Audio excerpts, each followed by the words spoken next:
Good morning. పొద్దున్నే లేచి social మీడియాలోకి వెళ్తే చాలు అసలు దేశంలో ఏం జరుగుతుంది. మొన్నేమో వక్ఫ్ బోర్డు గురించి పార్లమెంటులో అర్ధరాత్రి 12 గంటల వరకు డిస్కషన్ జరిగింది. ఇటు చూస్తే హైదరాబాద్ సెంట్రల్ యూనివర్సిటీలో 100 ఎకరాలు ఫటాఫటా నరికేసేసి అక్కడున్న జీవులకి ఇల్లు లేకుండా చేశారు. ఇటు ఏమో ఐపీఎల్ జరుగుతుంది. అవన్నీ వదిలేసేసి జనాలు పచ్చల పాపల మీద పడ్డారు. ఆ చైనా వాడు జపానోడు ఏందో కనిపెడుతుంటే మనోళ్ళు మాత్రం ఈ పచ్చల పాపలకు పాపలు ఎలా కనిపెట్టాలని చెప్పేసి ఆలోచన చేస్తూ ఉన్నారు, మాట్లాడుకుంటూ ఉన్నారు. అయినా వాళ్ళు ముందు బట్టలిప్పి చూపిస్తే చూశారు, మధ్యలో బట్టలిప్పి చూస్తే చూశారు, వెనక బట్టలిప్పి చూస్తే చూశారు.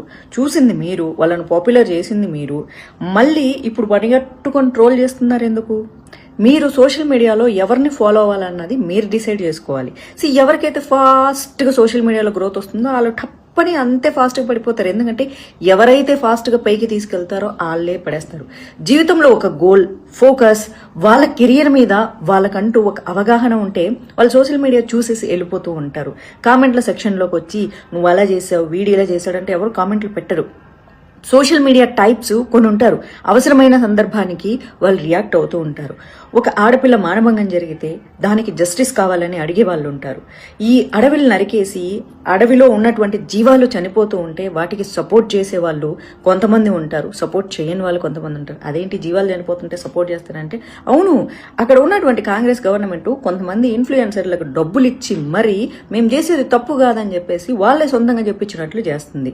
అలాగే డబ్బులు మేము తీసుకోము, జీవాలే మాకు ఇంపార్టెంట్ అన్నటువంటి ఇన్ఫ్లుయెన్సర్స్ కూడా చాలా మంది ఉన్నారు. అలాగే స్టూడెంట్స్ రెస్పాండ్ అవుతున్నారు, ప్రజలు రెస్పాండ్ అవుతున్నారు. వక్ఫ్ బిల్లుకు సపోర్ట్ చేస్తూ భారతదేశంలో ల్యాండ్లు కాపాడుకోవాలనే వాళ్ళు ఉన్నారు. సరే, క్రికెట్ ప్రేమికులు క్రికెట్ చూస్తున్నారు, మరి మీరేం చూస్తున్నారు? భారతదేశానికి యువత వెన్నుముక్క అంట. ప్రపంచ దేశాల్లో ఎక్కువ యువత భారతదేశంలో ఉన్నారు. కానీ మన యువత దానికి పిల్లల్ని కనిపెడదాం, దీనికి పిల్లల్ని కనిపెడదామని ఓ 10 మందిని లెక్క పెట్టుకొని 10 మందిని కన్నాం అనుకుంటున్నారు. కానీ వాళ్ళని కన్నాక ఎట్లా పెంచి పోషించాలన్న భవిష్యత్ ప్రణాళికలు మాత్రం లేవు. మీరే ఆడపిల్లలు గుడ్డలిప్పితే వాళ్ళ స్వేచ్ఛని దుర్వినియోగం చేసుకుంటుంటే మీరే చూస్తారు, మీరే తిడతారు, మీరే లైకులు చేస్తారు, మీరే ఫాలోవర్స్ కొడతారు, మీరే వాళ్ళని పైకి తీసుకెళ్లి వాళ్ళని సొసైటీలో ఇన్ఫ్లుయెన్సర్స్గా నిలబెడతారు.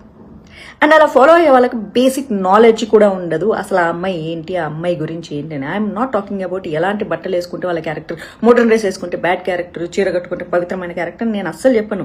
చాలా మంది చీర కట్టుకునే వాళ్ళలో దరిద్రమైన క్యారెక్టర్లు ఉంటారు. ఎస్, కొంపలు కూల్చే వాళ్ళు ఉంటారు. చిరిపోయిన జీన్స్ వేసుకునే అమ్మాయి పక్కన వాళ్లకు కనీసం హాని కూడా చేయని అమ్మాయి ఉంటుంది.